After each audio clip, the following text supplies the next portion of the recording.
Hello বন্ধুরা, আসসালামু আলাইকুম। সবাই কেমন আছেন? আশা করি অনেক ভালো। তো আমি কিছুক্ষণ আগে একটি নীলাদ্রি লেকের একটি ভিডিও দিয়েছি আপনাদেরকে। তো ওই ভিডিওটি একটি ব্লগ দিয়েছি। তো আবারও আপনাদের মাঝে চলে আসলাম। আমরা বাংলাদেশ অতিক্রম করে এখন বর্তমানে ইন্ডিয়াতে। তো আমরা ইন্ডিয়ার ঠিক পাহাড়ের সর্বোচ্চ উঁচু জায়গায় উঠে আমরা একটা জিনিস পেলাম। সেটা হচ্ছে ফিলার বাংলাদেশ প্লাস ইন্ডিয়া। ঠিক ওই সাইডটা হচ্ছে ইন্ডিয়া আর এই হচ্ছে বাংলাদেশ। আমি যদি একটু দাঁড় থেকে দেখাই আমি আপনাদেরকে, এ হচ্ছে আমাদের ভাষায় লেখা আছে বাংলা, আর হচ্ছে কোড হচ্ছে 1198-4S। তো আমার ক্যামেরা তো অবশ্যই উল্টা দেখা যাচ্ছে, তা আমি আপনাদেরকে একটু পিছনের ক্যামেরা দিয়ে আমি আপনাদেরকে একটু দেখাই। এই ভিডিওটি অবশ্যই উপভোগ করবেন লাস্ট পর্যন্ত। আমরা এখন বর্তমানে বাংলাদেশের সর্বোচ্চ উঁচু জায়গাতে আমরা আছি এখন বর্তমানে ইন্ডিয়া বাংলাদেশের একদম ঠিক সীমানার দিকে আমরা এখনও বর্তমানে আছি। তো আমি আপনাদেরকে একটু পিছনের ক্যামেরা দিয়ে আমি আপনাদেরকে একটু শেয়ার করি। এই হচ্ছে আপনার বাংলাদেশ, এটা হচ্ছে বাংলাদেশের 1198, তার মানে 1198-4S বাংলা। ঠিক অপোজিটই লেখা আছে, আমি আপনাদেরকে দেখাই। এ হচ্ছে ইন্ডিয়া, IND ইন্ডিয়া। তো এ হচ্ছে আমি এখন বর্তমানে ইন্ডিয়াতে।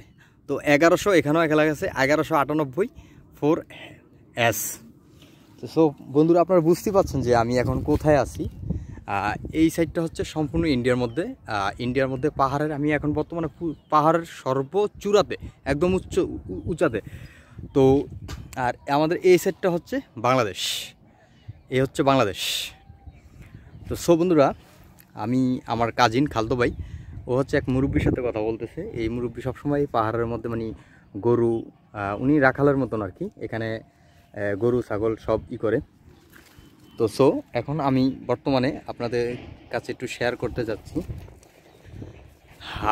এরা হচ্ছে আমাদের সম্পূর্ণ বাঙালি, ছোট বড় ওনারা ফটোশপ করতেছে, আপনারা দেখতেই পাচ্ছেন। এই দেখুন, এখানে ফটোশপ করতেছে। আমি আপনাদেরকে যে সীমানাটা দেখাচ্ছি, এটা হচ্ছে একটা পাথরের গড়া তৈরি করা। এই হচ্ছে সীমানা। আপনাদেরকে দেখালে অনেক কিছুই দেখানো যায়। তো এই দেখুন, এই হচ্ছে এই পাহাড়, আমরা পাহাড়ের অর্ধেকটা, এটা হচ্ছে সম্পূর্ণ ইন্ডিয়ার ভিতরে। দেখতেই পাচ্ছেন, এটা হচ্ছে সম্পূর্ণ ইন্ডিয়ার ভিতরে। আপনার আরেকটা জিনিস দেখুন, পাহাড়ের উঁচুতে কিছু কিছু গরু আছে। গরুগুলা রাখালরা এখানে এনে ঘাস খাওয়ার জন্য ছেড়ে দিয়েছে। আমি আপনাদেরকে দেখাই, এই হচ্ছে গরুগুলা। অবশ্য ক্যামেরাতে ফুল আসতেছে না। এই যে হচ্ছে গরুগুলা, ভালোভাবে দেখা যাচ্ছে না। তো অবশ্যই বন্ধুরা, ভিডিওটি উপভোগ করুন। আমরা এখন বর্তমানে পাহাড়ের সর্বোচ্চ চূড়ায়, আমরা এই পাহাড় নিয়ে আজকে ভিডিওটি করা। আমি আপনাদেরকে প্রতিটা পার্ট বাই পার্ট আমরা ভিডিওটি আপলোড করব ইনশাল্লাহ। আপনারা অবশ্যই ভিডিওগুলো দেখবেন।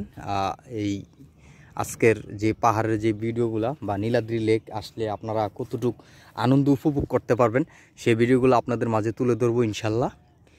যারা যারা ঢাকা থেকে আসবেন, আমি আপনাদেরকে আগের যে ভিডিওটি আমরা করেছি নীলাদ্রি লেকের, ওই ভিডিওটি আমরা একই দিনেই ভিডিওটি করেছি অবশ্য। ওই ভিডিওটিতে আপনাদেরকে বলে দিয়েছি। তারপরে এই ভিডিওতে আমি আপনাদেরকে বলে দিচ্ছি কিভাবে আপনারা আসবেন। যদি আপনারা ঢাকা থেকে আসেন, সরাসরি সুনামগঞ্জ শহরে নামবেন, পানসি হোটেলের সামনে, হানিফ, শ্যামলী, তারপর হচ্ছে আলমোবারাকা, তারপর হচ্ছে অ্যানা ট্রাভেলস, তারপরে অন্যান্য ঢাকা থেকে অনেক বাস ছেড়ে যায় রাতের বেলা। ওখান থেকে সরাসরি চলে আসবেন সুনামগঞ্জ শহর, পানসি হোটেলের সামনে। ওখান থেকে নেমে রিক্সা বা অটো নিয়ে আপনারা নতুন বাস স্ট্যান্ড, নতুন ব্রিজ সংলগ্ন আপনারা নেমে যাবেন। ওইখান থেকে আপনারা মোটরসাইকেল বা সিএনজিতে সরাসরি চলে আসবেন নীলাদ্রি লেক। মোটরসাইকেলে আপনাদের কাছে থেকে নীলাদ্রি লেক যদি সরাসরি আসেন, তাহলে জনপ্রতি 200 টাকা করে ভাড়া রাখবে, এখানে চলে আসবেন। আর যদি সিএনজিতে আসেন, তাহলে আরও কম ভাড়া পড়বে। 5 জনের সিএনজি যদি আপনারা নিয়ে আসেন।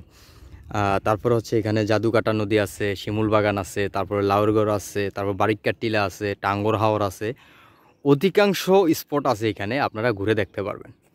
সো অবশ্যই আপনারা আসবেন এখানে, এই পাহাড়ের এই সবুজে ভরা বাংলাদেশ এবং ইন্ডিয়ার যে প্রাকৃতিক যে দৃশ্যগুলো আছে আপনারা উপভোগ করতে যদি আপনারা আসেন, অবশ্যই আপনাদের যে খরচটা হবে খরচটা অবশ্যই লস হবে না। অবশ্যই ইনশাল্লাহ আসবেন। আমরা এই ভিডিওতে আপনাদেরকে বলে দিয়েছি যে আপনারা এখানে আসলে কতটুকু আপনারা আনন্দ ফিল করতে পারবেন, বা যদি আপনাদের ঢাকা বসে অনেকটা সময় বোরিং ফিল হয়ে যায় আমরা, তো অবশ্যই আসবেন এখানে। সো বন্ধুরা, দেখা হচ্ছে আবার আরও একটি ভিডিওতে আপনাদের সাথে ইনশাল্লাহ।